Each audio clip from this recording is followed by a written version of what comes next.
Welcome to the Rugby Obsession Deep Dive. Imagine a 250-pound man being carried like a human parade float right through the middle of an international test match defense. Yeah, it's completely bizarre. Right. And not a single opposing player is allowed to tackle him? I mean, you are watching this highly physical, collision-based sport, and suddenly the defense is just completely paralyzed. It's a completely jarring visual. The defensive players literally stop in their tracks, basically short-circuiting, because what they're seeing contradicts everything they are trained to do. Exactly. And today our mission is to examine that exact bizarre moment from the recent Springboks versus Scotland match. We're going to unpack the mechanics of this play, break down why legendary former referee Nigel Owens says a crucial South African try should have been, scrubbed from the scoreboard, and explore this psychological trap that modern players are finding themselves in. It's a fascinating situation for sure. It really is. But before we get into the tactical breakdown, I want to make sure you click the link in the description to subscribe to the Rugby Obsession YouTube channel and newsletter from the link in description. It is the absolute best way to ensure you're always up to speed on these deep dives. Definitely. And, to really appreciate the weight of this moment, we have to establish the context of the match first. Right. So the Springboks are already up 7-0 early on. They've scored through a brilliant Ambrose Papier try, and Andre Pollard has easily slotted the conversion. So the defending world champions are immediately asserting dominance. The stadium is absolutely buzzing, and Scotland is just desperate to strike back. Yeah, they want control back immediately. Exactly, directly from the restart. But it's what happens on this specific Scottish restart that provides this ultimate, aha moment for anyone trying to understand the extreme, often contradictory nuances of the modern laws. Yeah. Okay, let's unpack this, because if you didn't see it live, the mechanics of this play are wild. So the ball gets kicked high into the air by Scotland. Springbok's lock, Cobus Wise, who, as a lock, is obviously one of the tallest, heaviest guys out there, gets into position to catch it. Right. He leaps up, and he's assisted or, lifted by his teammate, Bowen Venter. Now, normally in a restart, a player goes up, catches the ball, and their teammate immediately brings them safely back down to earth, right? So they can set the ruck or take the tackle. Yeah, that's the standard operating procedure for a restart. Yeah. You secure possession, and you immediately brace for the defensive impact. But that doesn't happen here. Instead of bringing Wise right back down to the turf, Venter, he keeps him elevated. Yeah, he just holds him there. He holds this massive lock up above his shoulders, and he actually starts walking forward with him. Yeah. Like he's carrying his teammate toward the Scottish defensive line. Wise is just hovering there, ball in hand, drifting forward. Wild. Now, if you are a Scottish defender watching this two-man tower coming at you, why wouldn't you just drive your shoulder into the guy carrying him? Like, why not just hit Bowen Venter on the legs or wrap up the guy holding the ball? Isn't rugby fundamentally a physical contest where you bring the ball carrier to the ground? Well, what's fascinating here is that we're looking at a scenario where the athletes are basically trapped by their own safety conditioning. How so? Because World Rugby dictates a very strict zero-tolerance safety law. Yeah. You absolutely cannot hit or tackle a player while they're in the air. Oh, right. Furthermore, you can't tackle or even interfere with the player who's supporting them. The reasoning is purely rooted in physics and, player welfare. Yeah. A player suspended in the air has no way to brace themselves. So if you take out the lifter... Exactly. If you disrupt their center of gravity by tackling the lifter, the airborne player comes crashing down head first, which can obviously lead to catastrophic spinal injuries. Wow. So the Scottish players are caught in this massive cognitive trap. Their defensive instinct, which they've honed over thousands of hours, is screaming, "Make the tackle!" But their conscious brain is screaming, "If you touch them, it's illegal." Precisely. If a Scottish defender engages there, they risk an immediate penalty, a likely yellow card, or even a red card for reckless play. The modern player is so highly conditioned by these safety protocols that when they see this novel, bizarre visual of a floating ball carrier, they just freeze. They just have to stop. Yeah, they smartly backed off. They didn't engage because the rules of the game effectively turned the Springbok safety bubble into an offensive shield. That is incredible. It's like the attacking team weaponized the safety rule book against the defense. And speaking of breaking down these complex tactical shifts, just a quick reminder to hit that subscribe button to the Rugby Obsessed YouTube channel and newsletter from the link in description so you never miss out on these granular breakdowns. And that concept of weaponizing the rules, that is exactly what caught the attention of Nigel Owens.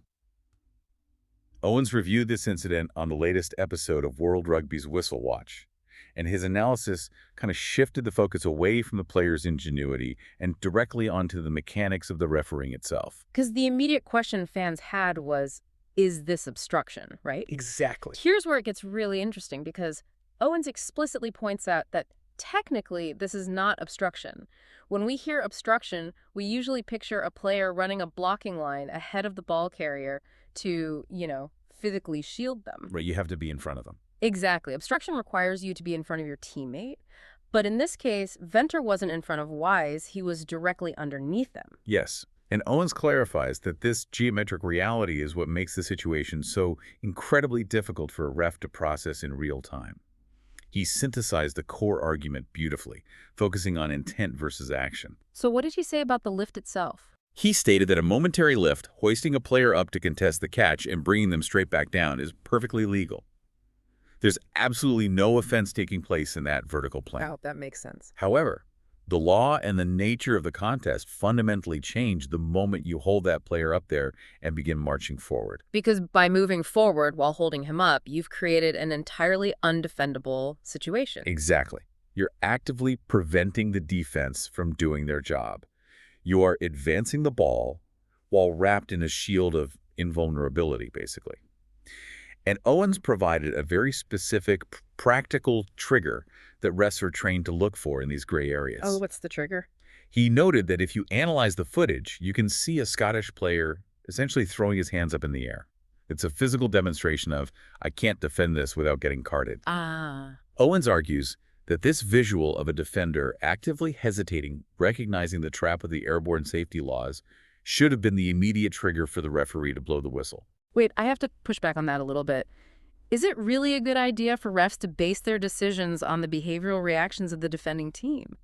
I mean, if I'm a savvy defender, couldn't I just throw my hands up in the air anytime I'm out of position, complain that I'm being obstructed, and milk a penalty? That seems incredibly subjective. That is a brilliant point, and it really highlights the razor-thin tightrope officials walk.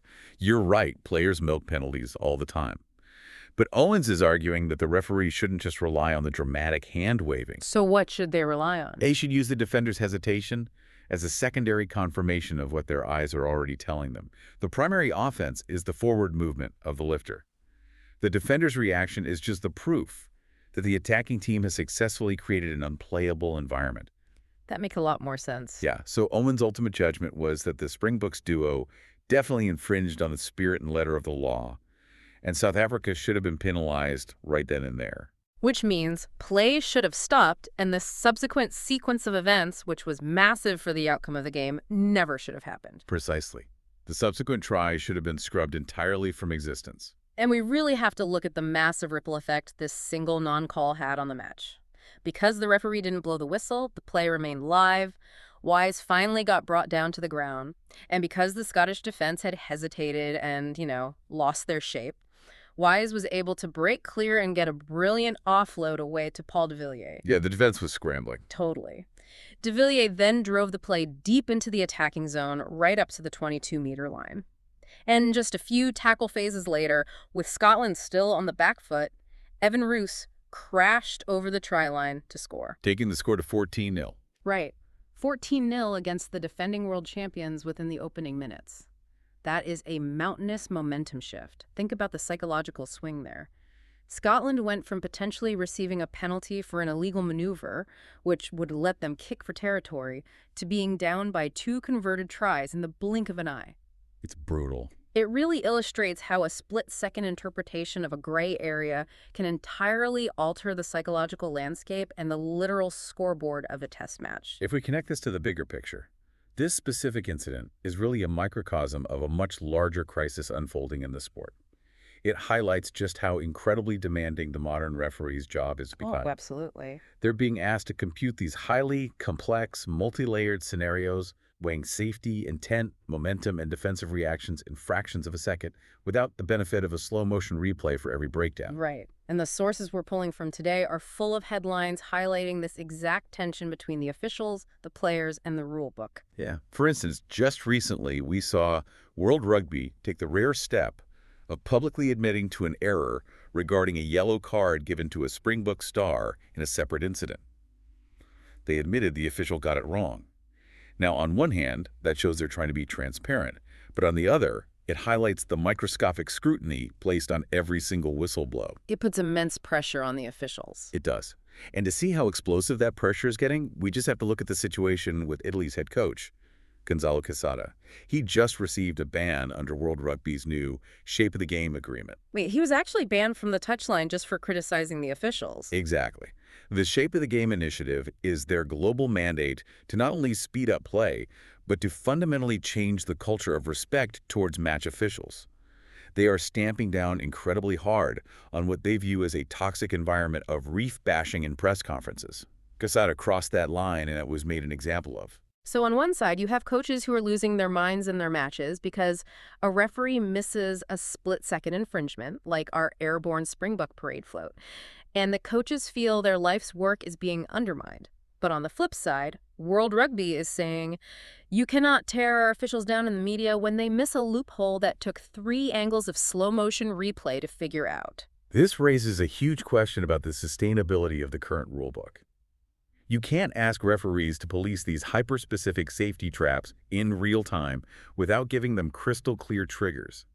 And you can't demand perfection from officials while dealing with athletes who are actively innovating ways to exploit those safety rules. The cognitive load on the referee is simply too high. It really is. It's a high-speed game of physical chess played by monstrously powerful athletes, and the referee is somehow expected to be the tactical judge, the safety net, and the game manager all at exactly the same time. Honestly, unpacking it like this gives you so much more respect for the folks out there with the whistle. Completely agree. So what does this all mean for you as a fan watching the next weekend of fixtures? We started today talking about the basic physics of a tackle, guy gets ball, guy gets hit. But we ended up looking at a sport constantly stretching the boundaries of human innovation and rulebook exploitation. Yeah, it's a completely different game now. It leaves you with this lingering thought to mull over. How does the sport continually evolve its laws to balance rapid on-the-fly player innovation with the absolute necessity of player safety?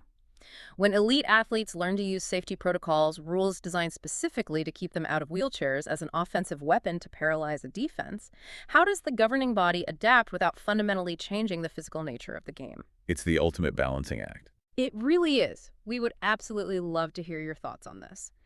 Do you agree with Nigel Owens that the referee should have definitively recognized the Scottish player's hesitation as a trigger for a penalty? Or do you think the onus is on the defending team to find a legal, creative way to stop the momentum rather than just throwing their hands up? Leave a comment with your opinions. We read all of them, and we love seeing the different perspectives you bring to analyzing the game. It's always great to hear what you guys think. And of course, if you want to keep exploring the deep tactical realities of the sport with us, please don't forget to subscribe to the Rugby Obsession YouTube channel and newsletter from the link in description.